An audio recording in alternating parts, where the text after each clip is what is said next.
Good evening, viewers, and welcome to this edition of NTV Sports Page. It's Monday, 12th July. I am Curtis Morton. In our headlines, Windies start well against Australia. And in our feature for this evening, we hear how the SKNFA is assisting with the physiotherapy needs of member clubs. We'll take this break and I'll be right back.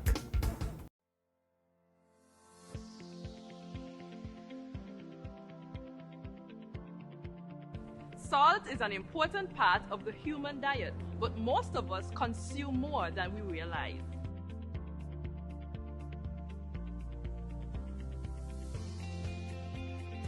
Consuming excess salt can lead to heart attack, high blood pressure, and even stroke, and other health-related conditions such as kidney disease.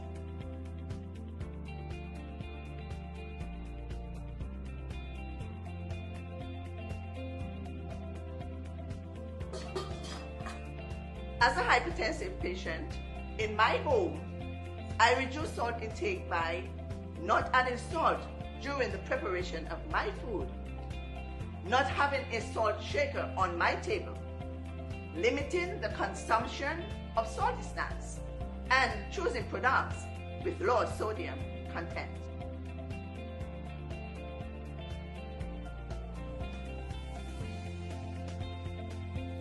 If you gradually use less salt, you will gradually want less salt. Eating less salty foods will reduce your cravings for salty foods.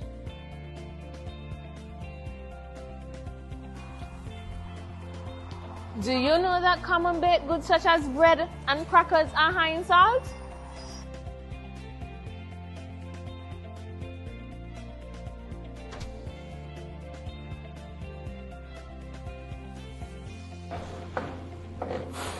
Did you know that there are certain seasonings that contain more salt than you actually need? There are more natural, healthier ways to reduce the salt intake in your dishes by using natural things like onions, garlic, seasoned peppers, and even thyme and merengue powder.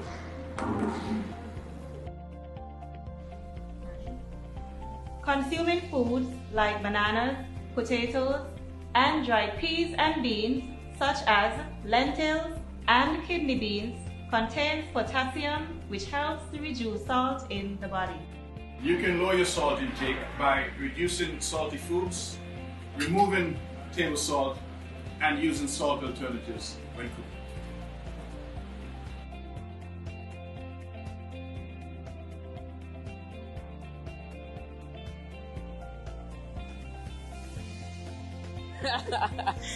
Most people consume excess salt from processed foods, such as snack foods, processed meats, instant meals, and condiments. Instead, use fresh vegetables, ground provision, fresh meats, and natural herb seasonings, just like our grandparents did, and just like you did with this soup.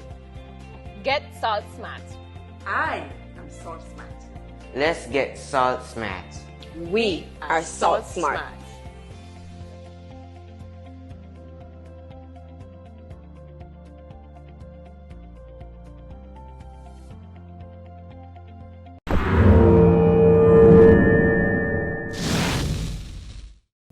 Well, I'm back and we start with cricket. West Indies Women A team lost the first 50-over match of the 3-match series against Pakistan Women A team by 9 wickets at the Sir Vivian Richards Cricket Ground in Antigua. Rashada Williams, 70, and Shakiba Ghaznabi got 56. Both struck half-centuries with the bat, but it was not enough for stopping the defeat. Summary scores: West Indies Women A team 179 for 8 in 50 overs, Rashada Williams 70, Shakiba Ghaznabi 56. Ramin Shamin picked up 2 for 26 and Anam Amin picked up 2 for 29. Pakistan Women in response a handsome 181 for 1. Javera Ruff, she got 86 not out, and Nahida Khan got 58.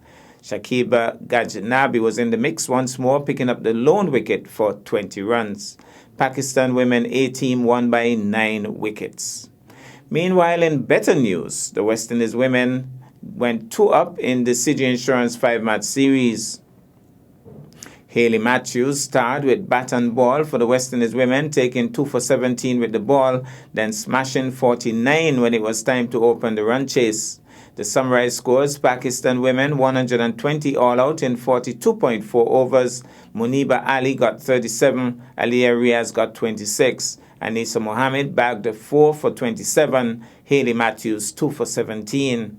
West Indies women in response 121 for 2 in 31.1 overs. Hayley Matthews top scored with 49 and Kishona Knight was not out on 39.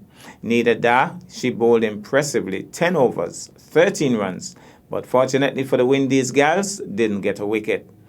The West Indies women won by 8 wickets. The City Insurance Player of the Match was Hayley Matthews. And in even better news, a superbly constructed century partnership between Shimron Hetmyer and Dwayne Bravo was the cornerstone of an impressive West Indies performance as they went 2-up against Australia. Having pulled a victory from the jaws of defeat 24 hours prior, this time a West Indies victory felt far more secure after they had posted a formidable 196 and removed Australia's openers cheaply. Hetmyer, who had been given a vote of confidence by injured captain Kieron Pollard prior to the series, found the ideal balance between seeking boundaries and keeping the scoreboard ticking over as he reached a career best and just his second T20 half-century. Bravo, promoted ahead of Andre Russell and Nicholas Pooran, the captain standing in for Pollard, when West Indies were 3 down inside 10 overs, batted at his highest position and produced his highest score at the international level for the last 5 years, although he was given 2 lives. The 4th wicket stand of 103 was West Indies' best in T20s, and the innings was given its finishing touches by Russell. There were 13 sixes and just 8 fours in the innings, but what will please the captain and coaching staff was how the strike was also rotated. West Indies managed 123 runs off the second 10 overs. Summary scores: West Indies 196 for 4, Hetmyer 61, Bravo 47, beat Australia 140, Marsh 54, Hayden Walsh Jr. 3 for 29, and the West Indies won by 56 runs. Of course, tonight we'll have the third one-day match, and that should be equally exciting. We'll take this break, and I'll be back with our feature for this evening.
Well, I'm back, and tonight football is in the spotlight.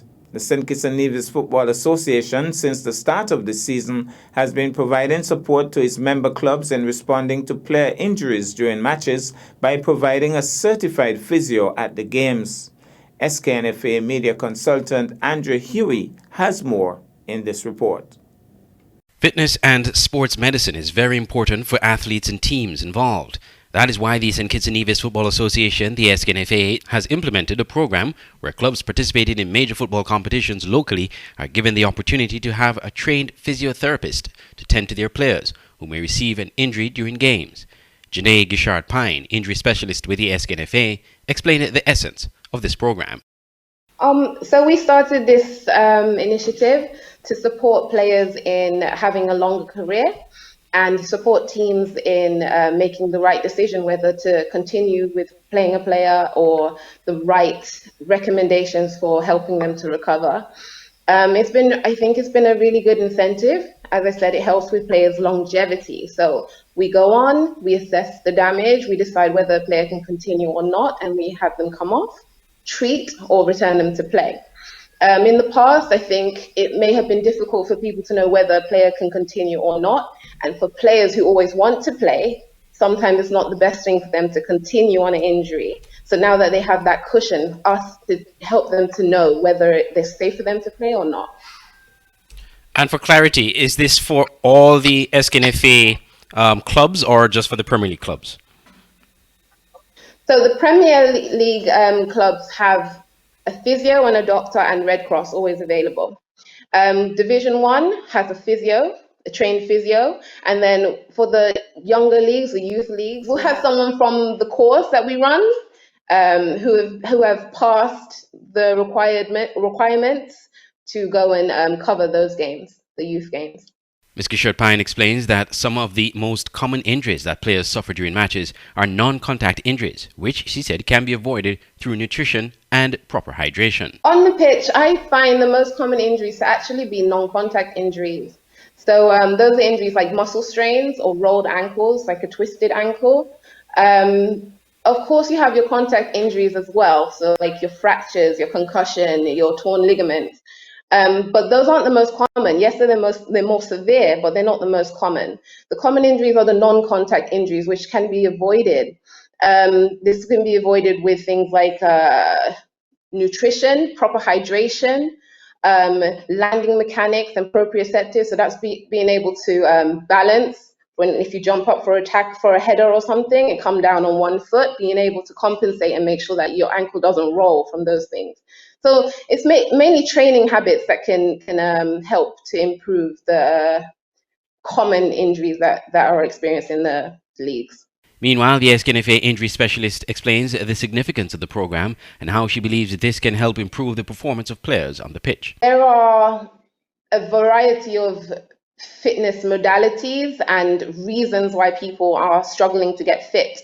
There are a lot of aspects of fitness to consider, but what I'd like to say is that where people fail or where teams fail is when they fail to consider all the aspects required for the sport. So you need to look at your speed, your agility, your strength, your muscular endurance, your cardiovascular endurance. You have to really take a whole rounded approach to facilitate reducing injury. She explained that the SKNFA continues to provide ongoing training to physios of the various clubs. So the training that we have implemented is really to help people on how to identify an injured player, to be able to assess the commonly injured joints in football, to be able to make appropriate recommendations for treatment, and of course to be able to render immediate care. Some of the areas that we cover are basic life support, basic assessment of head and spinal injury and how to manage that. We also cover pitch side cover, injury prevention, warm-up and cool-down protocols.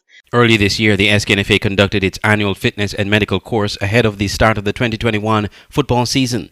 The course is offered free of cost to all physiotherapists, trainers, and team medical personnel working in the SKNFA leagues. It is designed to help the participants from the SKNFA member clubs learn how to diagnose and manage common football-related injuries and illnesses. Well, thank you so much, Andre. That's our package for this evening. I am Curtis Morton, reminding you that you can watch sports if you're not fit. But to play sports requires fitness, diligence, and sacrifice. Have a good night.